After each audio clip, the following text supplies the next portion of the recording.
This comes as the total effective tax burden, aka levies imposed by the US, on the average Canadian mill has risen to more than 45% plus. And you have a chart for us that shows the pretty steady decline in our lumber, our forest exports to the United States. And the truth is 20 to 25% of the lumber that's needed in the US is supplied by Canada, and you can't replace that overnight.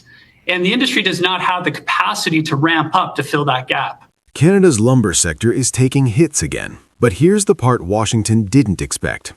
The more pressure Canadian mills face, the more the United States feels the pain. Donald Trump can raise tariffs. He can talk tough about bringing production home. He can slap a 45% tax burden on Canadian softwood. But none of it changes the reality that the U.S. housing market is built, quite literally, on Canadian wood. And now the consequences of ignoring that truth are beginning to land. Fresh industry data confirms that Canadian forestry exports to the United States have fallen to their lowest level in 5 years. Trump's revived softwood duties, which jumped from 15% to 35% during his return to office and now sit at an effective rate above 45%, have created an environment many mills simply cannot survive. British Columbia and Alberta are feeling the immediate impact. West Fraser is shutting down its 100-mile house operation, costing roughly 150 to 200 jobs, while its high-level facility in Alberta has been curtailed indefinitely. Ottawa has responded by launching a natural resources task force aimed at rethinking how the sector operates, emphasizing a stronger domestic market, higher value processing, and diversification into overseas exports. But even the federal minister overseeing the effort acknowledges that these are long-term solutions. In the near term, one fact remains unavoidable. Canada and the United States will eventually have to negotiate a new softwood agreement. And despite the loud rhetoric, the country feeling the most pressure to strike that deal is the United States itself. What's unfolding now is a reminder that the lumber file has never been about economics alone. It reflects the broader tone of the Canada-US relationship under Trump's second term, a period defined by tariffs, transactional politics, and a willingness to weaponize supply chains. Putting tariffs on this stuff is just raising our costs to builders at a time where affordability is a major concern in the US with 3% inflation. Maybe this isn't the best idea, especially when Canadian lumber is of high quality. The combination of lumber tariffs and other tariffs that the U.S. is imposing is adding about $14,000 to the price of a home in the U.S. Trump's tariffs were framed as a way to shield U.S. lumber producers from foreign competition. Yet every credible analysis shows the opposite effect. U.S. homebuilders report that the combination of tariffs on lumber, steel, aluminum, and other inputs is now adding around $14,000 to the cost of building a single home. That's not an abstract number. It's a direct hit to affordability in a housing market already strained by high interest rates and labor shortages. And the cause is simple. A quarter of the wood used in the American construction industry originates in Canada. When that supply contracts, America's costs surge. This dependency isn't a matter of political talking points. It is structural. Canada is the continent's dominant supplier of high-quality softwood, while European producers like Germany and Sweden ship only a fraction of what Canada provides. Even if the U.S. wanted to replace Canadian imports, it doesn't have the capacity. Industry estimates suggest America is short more than 3 billion board feet of the production needed to fill the gap. Building new mills, expanding existing ones, and staffing them in a tight labor market is a process measured in years, not months. Meanwhile, cross-border transportation networks, decades in the making, ensure Canadian wood arrives faster and cheaper than lumber sourced overseas. The result is a simple economic truth. Regardless of political tension, Canada remains indispensable to America's housing industry. And replacing Canada is not simply a question of volume, it is also a question of reliability. Canadian producers operate within some of the most regulated, stable, and transparent forestry frameworks in the world. Customers know what they're getting. That consistency cannot be replicated overnight by turning to new suppliers who may not have the same environmental standards, processing capacity, or logistical integration. In the end, the U.S. is locked into a supply chain that Canada helped build, and no tariff can rewrite that architecture in the short term. The Biden administration attempted, unsuccessfully, to reach a negotiated settlement. Trump rejected that path entirely, choosing instead to escalate tariffs and revive the old argument that Canada is subsidizing its producers. But the evidence does not back that claim, and U.S. homebuilders have grown increasingly vocal in saying so. They argue that tariffs do not create fairness, they create bottlenecks and price spikes. At the same time, American lumber producers continue to lobby for protection, creating a political tug-of-war inside the United States. Builders want costs down, producers want competition blocked, and the White House is prioritizing one side at the expense of the entire housing market. Even more telling is the fact that U.S. housing starts are expected to rise in 2026, driven by demographic demand and post-pandemic household formation. That means the U.S. will need more lumber, not less, and the only scalable immediate source is Canada. Trump's tariffs, therefore, are not just poorly timed, they are fundamentally incompatible with America's economic outlook. A policy designed to project strength is now quietly undermining one of the most important engines of domestic growth. None of this diminishes the very real challenges workers in forestry communities are facing. Mill closures are devastating. Families lose income. Towns lose anchors. Yet, on a broader horizon, Canada is being pushed to accelerate changes it has delayed for years. The federal government is now more aggressively pursuing markets beyond the United States, promoting domestic processing and supporting a resilient supply chain that depends less on Washington's political whims. This is the same pattern seen in energy, critical minerals, and clean technology.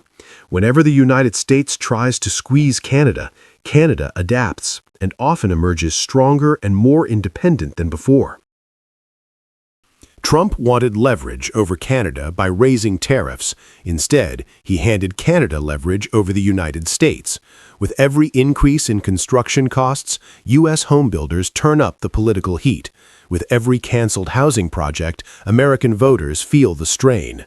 The pressure to return to the negotiating table isn't coming from Ottawa, it's coming from inside the United States.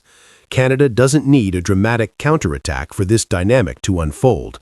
The U.S. is cornering itself, and the consequences are becoming clearer by the month. The softwood lumber dispute has always been framed as a classic trade fight, but the dynamics have changed. Today, the real story is about structural dependency. The United States cannot maintain its housing market without Canadian lumber, and Trump's tariff strategy has exposed that vulnerability more clearly than any trade report. Canada is not the junior partner Washington often imagines. In sector after sector, the U.S. relies on Canada far more deeply than its politics care to admit. So the question now is simple. How long can Washington keep punishing Canada before American builders, American families, and American voters push back? Because in this chapter of the Canada-U.S. economic relationship, one pattern keeps repeating itself. When Canada feels the shock, America feels the aftershock, and this time, the aftershock is hitting hard. Isn't it bad enough that the Prime Minister broke his promise on trade? Why is he going ahead with an industrial carbon tax that will kill even more steel jobs? Obviously, our thoughts are with the workers affected by the unjustified and unjustifiable tariffs imposed by the White House, and we'll continue to work with them as Algoma Steel is going through a difficult situation, to say the least. Mr. Speaker, my team and I have been in contact with Algoma's leadership team. We absolutely have every confidence in the Algoma workers as they're going going through this hardship, and we will make sure that we support them as they're developing new products and also accessing new markets. We'll fight for these jobs. Canada finally said the quiet part out loud. In one of the most heated exchanges of the season, Foreign Affairs Minister Mélanie Joly stood in the House of Commons and tore through the political fog surrounding Algoma Steel's devastating layoffs. Her message was blunt. Algoma's crisis is not a product of Canadian failure. It is a direct result of Donald Trump's tariffs. For weeks, the opposition tried to frame the layoffs as proof that the Liberal government had mismanaged the economy, mishandled negotiations, and choked industry with carbon pricing. But Joly cut straight through the theatrics. She pointed directly at the White House, arguing that Trump's 50% steel tariffs hit Canada harder than any domestic policy and triggered the shock that cost 1,000 people their jobs in Northern Ontario. And what followed was even more striking. Instead of scrambling defensively, Ottawa moved with a speed and coordination that caught Washington off guard.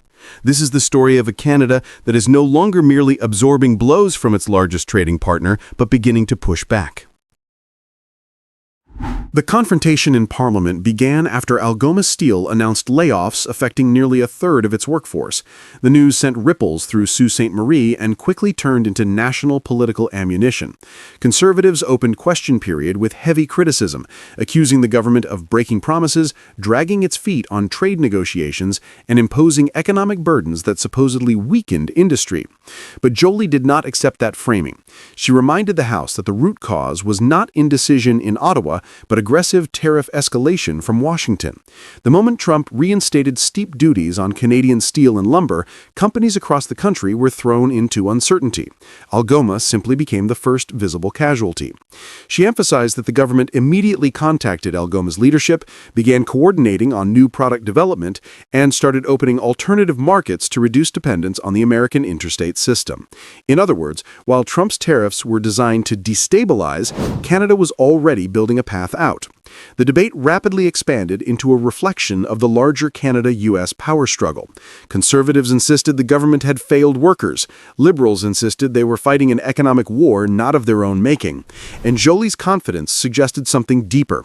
Canada was preparing for a future where the United States is no longer a stable or reliable partner. To understand the scale of the shock, we need to look at the numbers.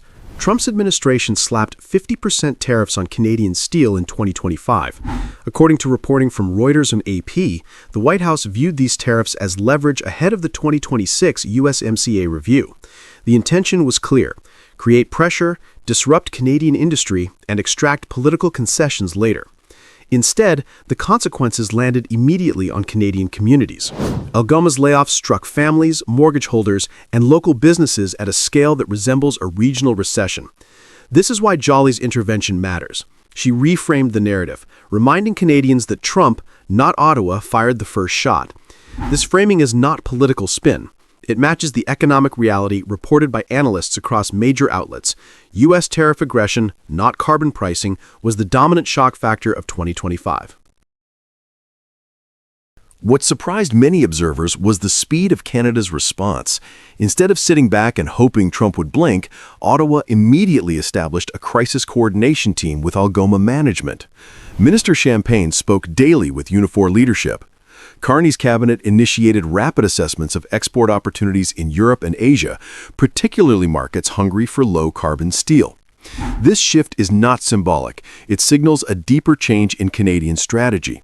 For decades, Canada treated access to the U.S. market as a given, but the Trump era has forced a reckoning.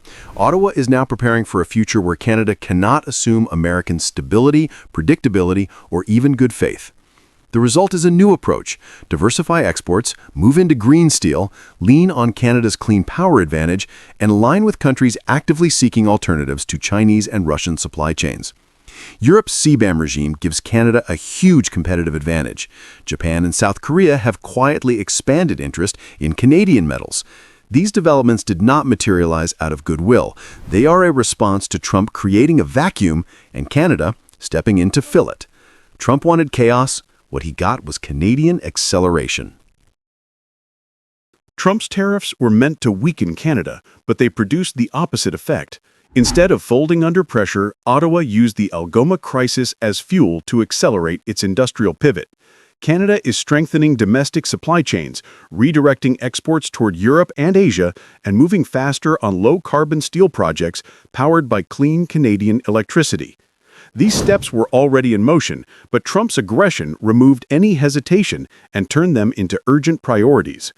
What's even more notable is the political shift. Despite their daily combat in Ottawa, both Conservatives and Liberals acknowledged in the House that Trump's tariffs were the core problem. When political rivals unite on a diagnosis, it signals a national consensus. Canada is no longer willing to let Washington's economic turbulence dictate its future. Jolie's tone in the House was not hesitant. It was assertive, even combative. She did not shy away from naming Trump as the source of the economic damage. She did not flinch at accusations from the opposition. She did not apologize on behalf of Canada. She confronted the crisis head-on and laid blame exactly where it belonged. Her clarity offered something that Canadians have been craving, a government willing to defend its industries with confidence, not caution. Her message was simple. Canada is not trapped. Canada is not powerless. Canada is not dependent.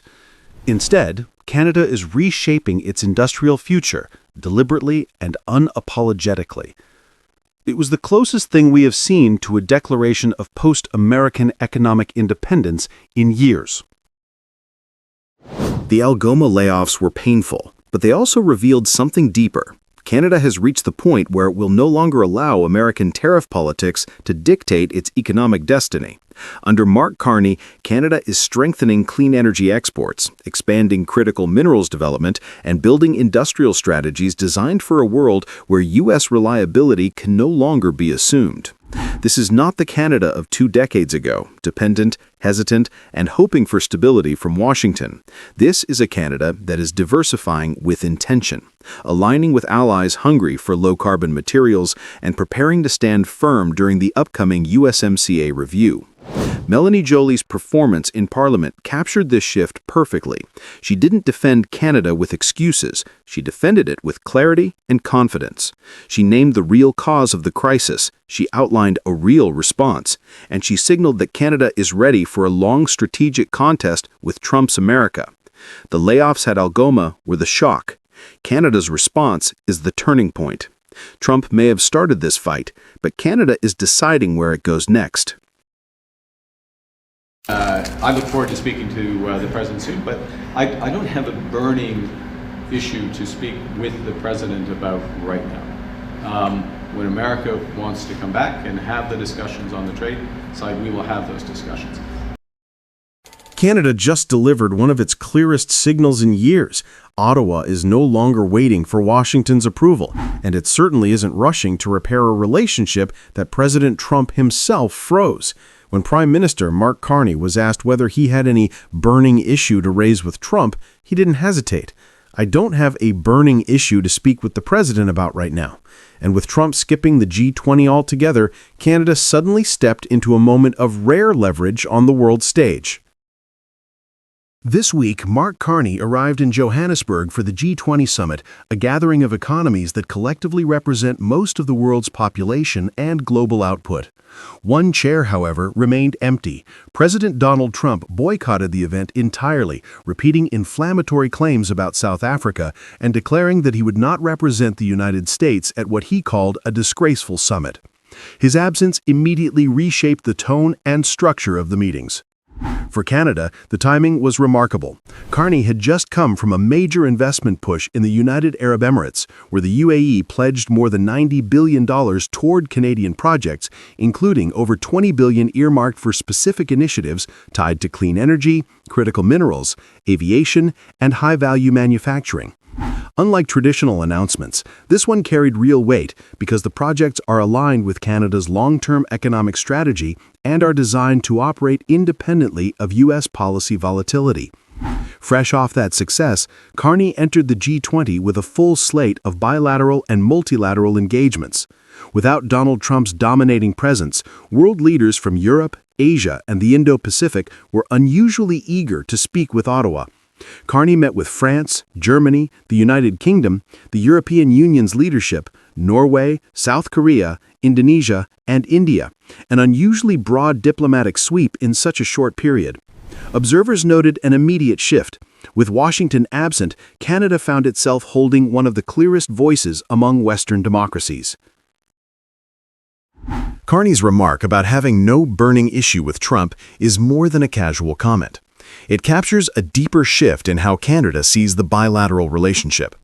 For decades, Canadian governments operated under an unwritten rule. When Washington moved, Ottawa reacted. This pattern continued even when the United States initiated the conflict, whether through tariffs, accusations, or sudden diplomatic freezes. But Carney's approach breaks that tradition. Rather than chasing Washington to resume talks, he made clear that Canada has been busy advancing its own agenda, structuring a federal budget aimed at catalyzing more than $1 trillion in long-term investment, launching new trade initiatives, restoring ties with Asian partners, and strengthening Canada's position in European and Indo-Pacific security discussions. Ottawa's message is unmistakable. Canada will re-engage with the United States when it is strategically appropriate, not when pressured or provoked. This shift was cemented earlier in the fall when the U.S. abruptly suspended trade discussions after reacting to a political advertisement in Ontario. The suspension, combined with Trump's aggressive tariff schedule of 10 to 100% on imports from allies, forced Canada to rethink its dependence on U.S. market access. Carney's strategy emerged from that moment, a strategy built on diversification, resilience, and a clear refusal to be cornered by American political cycles. Carney's now taking his pitch to other countries on the sidelines of the G20. Trump not being there removes a big center of attention. If part of the goal for Mark Carney at this summit is to have meetings with key countries that Canada is trying to deepen its trade partnerships with, like South Korea, like Indonesia, India, and others, then Trump's absence may, in some ways, actually create some space for that. Trump's absence from the G20 created a vacuum of attention and authority, and Canada used it effectively. For years, G20 gatherings have revolved around U.S. participation, often overshadowing smaller nations regardless of the strength of their proposals. But with the United States voluntarily pulling itself out of the room, leaders sought anchor points elsewhere. Canada became one of those anchors. The discussions Carney held on the sidelines centered on energy security, critical mineral supply chains, digital infrastructure, Arctic cooperation, and long-term transition financing. Many of these topics are areas where Canada holds natural advantages: a clean electricity grid, vast deposits of nickel, copper, cobalt, and rare minerals, and a geopolitical position that links the Pacific, the Arctic, and the Atlantic. These are not theoretical strengths. They are strengths countries like Germany, South Korea, and India urgently need to secure for the next several decades. Carney's meetings also reflected a shift in tone from Canada itself. There was no apologetic posture, no waiting for cues from Washington, and no effort to soften Canada's growing network of alliances to avoid upsetting the U.S. Instead, the Prime Minister presented Canada as a country stepping into a world where stability and reliability matter more than ever, especially as global economies prepare for long-term transition and geopolitical uncertainty. The backdrop to all of this is a United States that increasingly isolates itself. In the past year, the Trump administration has escalated conflicts with Europe over tariffs, clashed repeatedly with China, reopened disputes with Mexico, and used trade tools that disrupt not only adversaries but long-standing allies. The decision to boycott the G20 added another layer of unpredictability, leaving Washington absent from critical conversations on global coordination at a time when major economies are seeking stability more than ever. The impact is real. European and Asian partners are repositioning themselves, not because they want to abandon the United States, but because they need dependable pathways for trade and security. Canada fits neatly into that role. Ottawa is not an ideological outlier. It is not unreliable. And unlike many countries, its domestic political climate has not become a source of constant international uncertainty. This dynamic strengthens Canada's leverage. When Washington chooses unpredictability, Ottawa becomes more attractive, not only as a partner, but as a mediator, a bridge, and in certain domains, even a leader. Beyond trade deals and diplomacy, Carney's stance taps into something deeper, a renewed sense of national identity. For years, Canadians have watched political instability in the United States with concern. Trump's tariff escalations added pressure at home. But instead of shrinking, Canada appears to be growing more confident. The UAE's investment package reinforces this trend. The G20 meetings amplify it. And the government's broader strategy to double non-U.S. exports within a decade shows long-term commitment rather than short-term optics. Canada is not turning its back on the United States, but it is building a future that no longer depends on American alignment. This week's events mark a turning point. Canada is shifting from a reactive player in North American politics to an independent force with a global network of partners. Carney's calm insistence that there is no burning issue to raise with Trump symbolizes more than diplomatic distance. It symbolizes strategic confidence. Trump's absence from the G20 simply accelerated the transformation. Without Washington at the table, Canada stepped into a leadership role naturally, backed by new investment, strengthened alliances, and a steadily expanding global strategy. The real question now is whether the United States will eventually recognize the shift, or whether Canada's new direction will permanently reshape the balance of influence on this continent. There is the President of the United States and the President of South Korea. We know President Trump certainly loves gold, and that is quite a gift that he is being gifted right now by the people of South Korea at this big summit. Wherever Donald Trump travels, the spotlight follows. And this week, the world watched him arrive in South Korea for the APEC summit, only to see something unexpected. Seoul didn't challenge him with confrontation. Instead, it greeted him with a performance of flattery so calculated that it bordered on satire. Before APEC even began, Canada's Prime Minister Mark Carney had already thrown a punch of his own in Malaysia, calling for maturity and independence in global trade.